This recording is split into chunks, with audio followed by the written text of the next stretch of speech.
Hi, namaskara elrigu. Good morning from from all of us at Bangalore. We see a lot of folks here, probably from outside of Bangalore. Despite all the challenges that we face in the city, I must tell you, this is the best city in the country, and let's have a round of applause to that. I think, I was in a conversation with Nandan Nilekani last year at TAI. Incidentally, Nandan was the founding president of TAI Bangalore.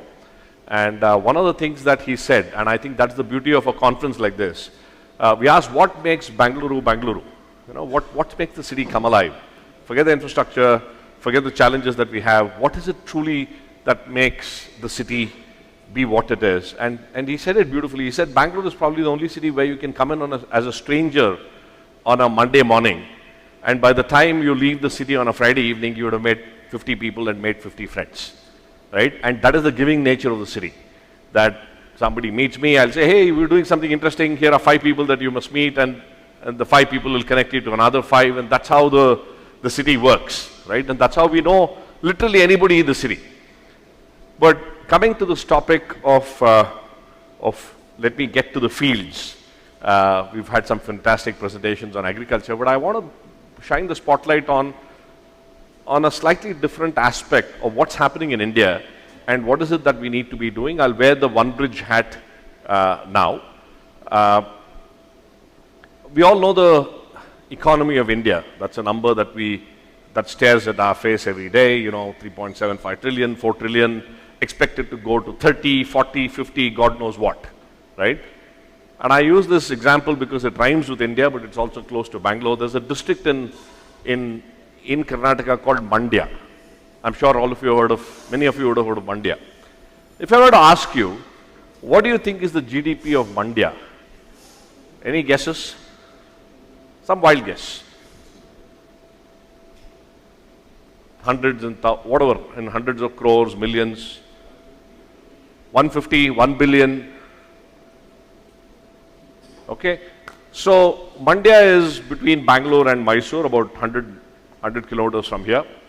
A population of around 2.2 million, about 22 lakhs. Mandya's GDP as per the Karnataka Economic Census 22-23 was 48,000 crores. $6 billion. Okay? Interestingly, if you ask, what is it so great about Mandya that makes it a powerhouse? Frankly, there's nothing. It is just the economic growth that's happening. Of course, there's an agricultural powerhouse, there are sugar mills, but every other district in Karnataka has a similar thing, and so is India. What was Mandya's GDP in 2016-17? Again, as per the Karnataka Economic Census report, any guesses?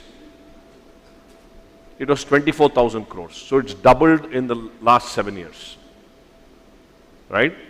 And this is true for every district of the state. By the same yardstick, Mandya will double again in the next 6 years, 7 years, hopefully faster. So by 2030 or 31, Mandya's economy will be 100,000 crore economy. A $12 billion economy, it is the equivalent of 6 Bhutans in one district. And my friends, there are 700 districts like this. The math is simple. If you look at it another way, 2.2 million people, the average per capita in the country is about 2 lakhs. Karnataka is on the higher side. You go to Bihar, it's about 1.4. 2.1 lakh or 210,000 multiplied by 2.2 million gives you about 45,000 crores. So there's nothing magical here. The beauty that I want you to think about is, if 50,000 crores, almost $6 billion of economic growth is going to get added to Mandya and every other district, and it has to happen because if India has to be a 30 trillion, 40 trillion, we can't have lopsided growth. Every district must grow. It has to be an equitable growth. Otherwise, we will have anarchy on the streets, right? 150 million youth entering the workforce the next 15 years. And if we are not able to create economic pathways for them in the places where they live, we're going to have nightmare because the city itself is crumbling at 12 million.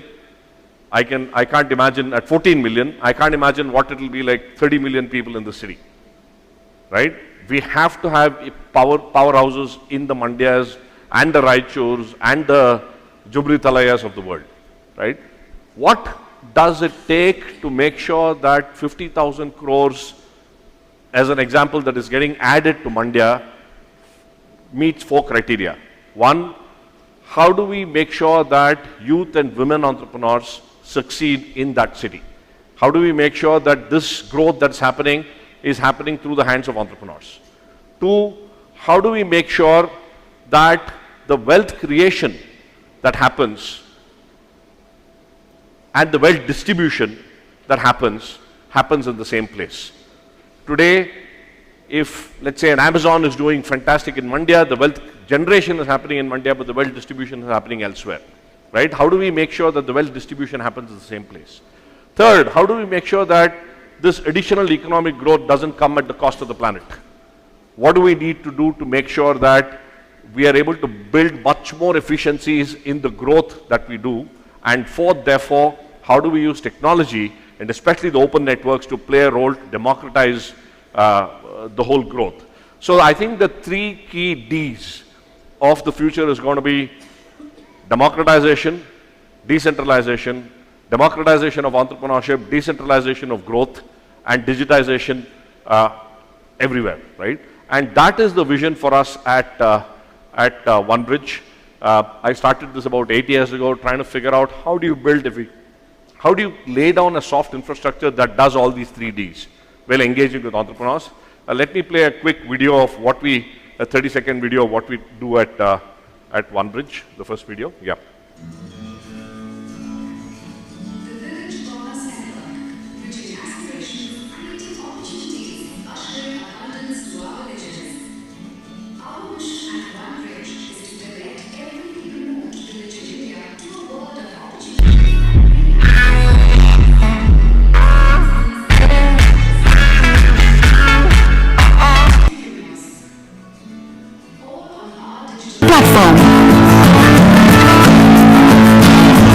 The OneBridge technology platform connects this demand side of rural households to the supply side comprising of various corporate partners like e-commerce, consumer durables, FMCG and financial institutions, and enable transactions to take place seamlessly, delivering a superlative consumer experience.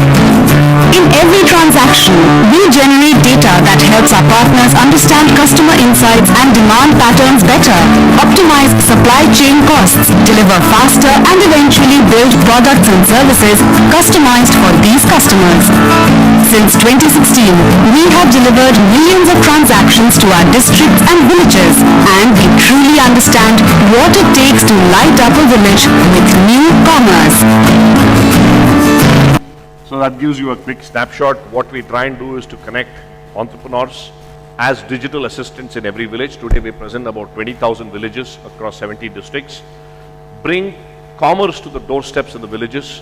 Last mile delivery is one key element. The other is of course technology. We are one of the first partners for ONDC. We have a seller network participant app that we are now rolling out across ONDCs, across all of our villages. And third, of course, how do you understand consumer preferences? How do you understand data that's coming out from these villages so that consumers and brands can make the right choices both sides?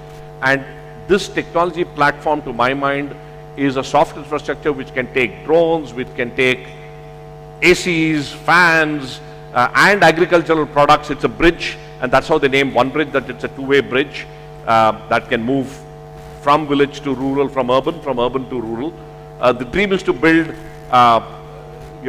Gandhian dream of Gram Swaraj, that how do you build villages as resilient communities with entrepreneurs driving the economy of the village, with wealth generation happening there and distribution happening in the same place, with technology playing a key role. I'll end with a wonderful pitch made by none other than our Prime Minister, where we were honored to be featured on his Mann Ki Baat about 2 years ago. I'll just end with that video. But look forward to working with all of you to make the idea of a Viksit Bharat come alive, not just at a Bharat level, but Viksit Bharat will happen only when we have Viksit Gaon, or every village being self-reliant and economic powerhouses. Look forward to working with all of you. Maybe end with that video. हमारे यहाँ मदन पड़ाकी जैसे लोग भी हैं जिन्होंने rural entrepreneurs को बढ़ावा देने के लिए 2014 में वन ब्रिज नाम का प्लेटफॉर्म बनाया था। आज वन ब्रिज दक्षिण और पूर्वी भारत के 75 से अधिक जिलों में मौजूद है। इससे जुड़े 9,000 से अधिक रूरल एंटरप्रेन्योर्स ग्रामीण उपभोक्ताओं को अपनी सेवाएं उपलब्ध करा रहे हैं। Thank you. And look forward to working with all of you. As Chandrakant mentioned, we will share tomorrow about a huge summit that we're doing with all of you as partners at the Thai Global Summit in Bangalore between 9th and 12th. More details later, and my colleagues are outside as well. But thank you so much. Namaskara.